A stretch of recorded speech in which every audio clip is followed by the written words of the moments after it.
Norcross, Georgia. Not much is remembered for this very town.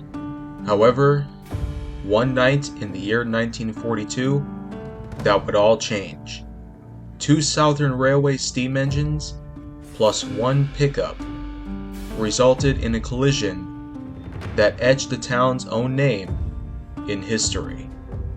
This is the story of the Norcross train wreck of 1942.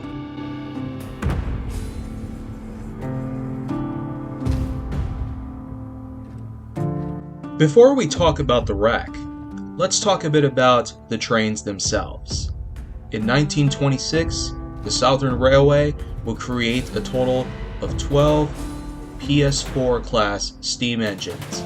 These were of the heavyweight Pacific design that corresponded with the traditional 482 wheelbase. These PS4 class engines, by 1929, became popular enough to receive their own special line.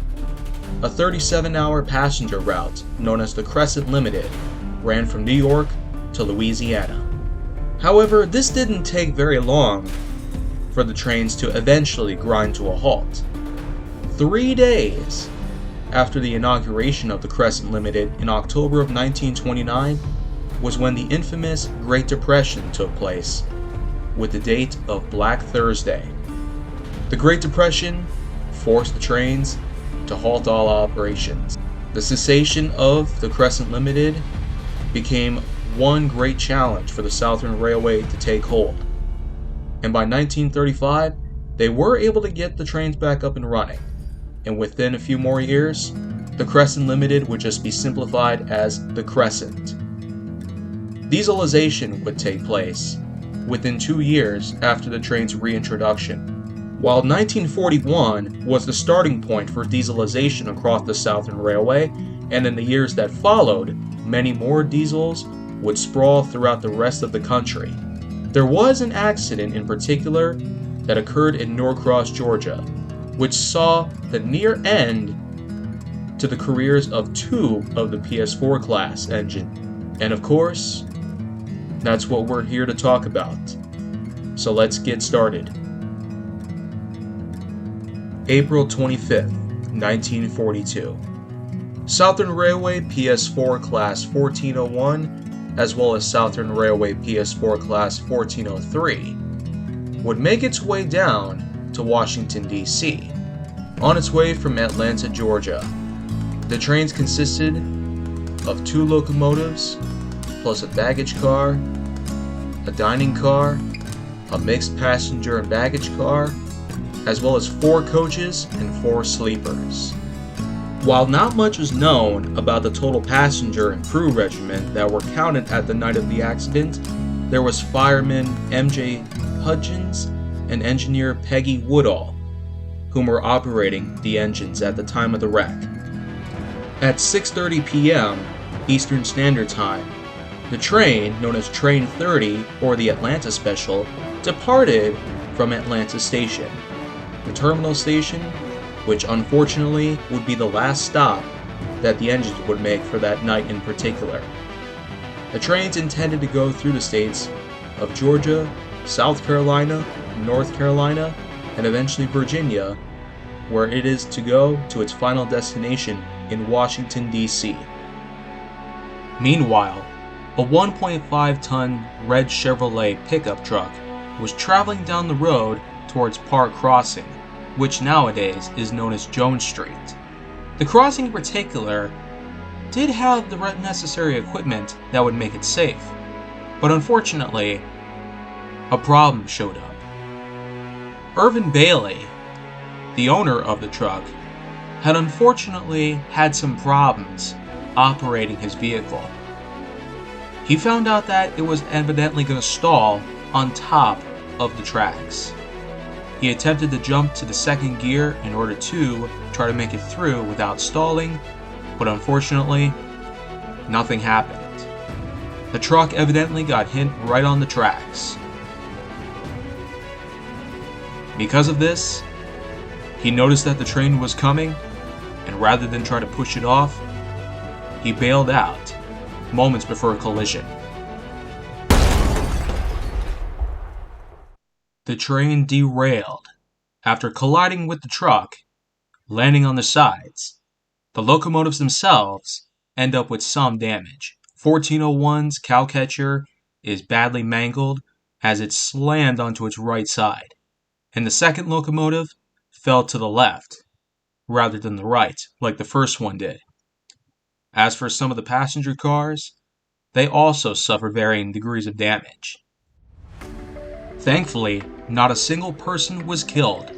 However, 12 to 13 injuries has been established on the night of the wreck itself, including both engineers and firemen of both engines.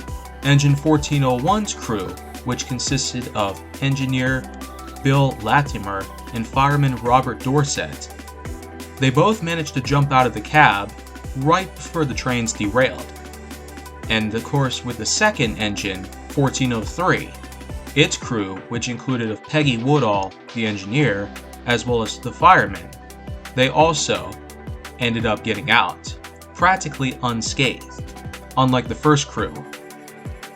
Because some of the passengers were military related, as well as some World War II soldiers whom were on administrative leave, as well as some set out in local stations in the state of Georgia, they were able to safely evacuate a majority of the passengers, as well as treat some of the injured until rescue teams and first aid supplies arrived on scene.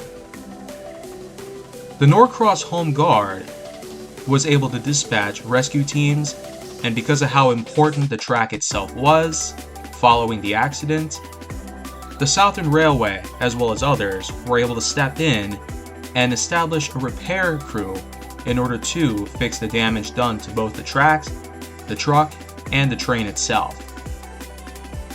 In no time, they were able to get cranes on the route to bring the 1401, 1403, as well as a majority of the rolling stock out of the site before more complications would arise. The Beaufort Advertiser, a local news coverage station in the city of Norcross itself, was able to cover the wreck and even quoted, "Spectators said the first locomotive would have crushed the station if it had overtuned sooner, and that the second locomotive would have crushed the station if it had fallen to the right instead of the left." Looking back, one would agree that the accident could have been much worse. Investigators concluded that the owner of the Chevrolet pickup truck itself was indubitably responsible for the wreck itself, since his truck did, after all, stall on top of the crossing, and rather than try to move it out of the way, he ended up allowing it to be hit by the train. While some people would point the finger at him, let's remember, not everything was based off of just one particular accident status. Not just one subject in particular was responsible for this wreck in general. Instead, they're usually caused by a chain of critical events. As mentioned before, the driver of the 1.5-ton Chevy pickup itself, known as Irving Thomas Bailey, has had a good driving record, but unfortunately, the truck in particular wasn't so great. In fact, the 1.5-ton Chevrolet designation, which was common in usage for the military, but not so much as common for the US civilian status, has unfortunately not fared so well in terms of reliability, especially given the age of the car itself. And the truck in particular did have some engine problems, which Bailey was well aware of. However, in this particular case, it just so happened to be at the wrong place and at the wrong time to suffer a breakdown, causing it to stall on top of the tracks. And because at around the same time, the Atlanta special was scheduled to fly through Norcross on track speeds, it was quite a coincidence that allowed such a wreck of this sort to take place. In the end, while the locomotives and cars in particular of the train were repaired and returned back to service, the truck unfortunately suffered a lot of damage, to the point where it would have to be hauled away for scrap. As for Irving Thomas Bailey, his life would become rather uneventful, until his death. As for the train in particular, the Atlanta Special didn't exactly have much of a career after that point in 1942, because after 1945, with the end of World War II, the Southern Railway would begin investing in a lot more diesel locomotives, especially since their first trial run in 1941 became a success, which led to the PS4 class steam locomotives to later be retired from service. A majority of them were eventually scrapped, except for one in particular. A Southern Railway legal councilman known by the name of Graham Claytor was evidently hoping to have at least one of the PS4 class engines preserved for historical significance. And which one did he choose? You guessed it, 1401. The lead engine of the Atlanta Special that crashed into that truck in 1942 in Norcross, but was also responsible for being one of several engines in the PS4 class to sport the unique crescent shape decals. This was a particular train called the Crescent Limited, which ran from New York to Louisiana. Up until the point where the Great Depression took place, the Crescent Limited was a unique 37-hour run, which of course worked with 4 different railroads. And of course, the funeral excursion, which was held in honor of fallen US President Franklin D. Roosevelt, was in fact situated by engine 1401, as well as a few other engines of its class. So 1401 has had quite the career since it was first built in 1926. In November of 1961, Claytor was able to get the Southern Railway to save and donate the 1401 to the Smithsonian Institute in Washington, D.C. As of today, the 1401 still sits, a proud display and sporting her unique color scheme of black, silver, gold, and green. A unique color scheme that still shines after more than 63 years. However, even today, 83 years later, the Southern Railway, as well as the many people of Norcross, Georgia, still talk about this wreck in particular. The photo in particular, which was made possible by Tracy Neal, as well as her own unique collection of photos, still does mark for quite the dilemma that occurred in that very town during that very time.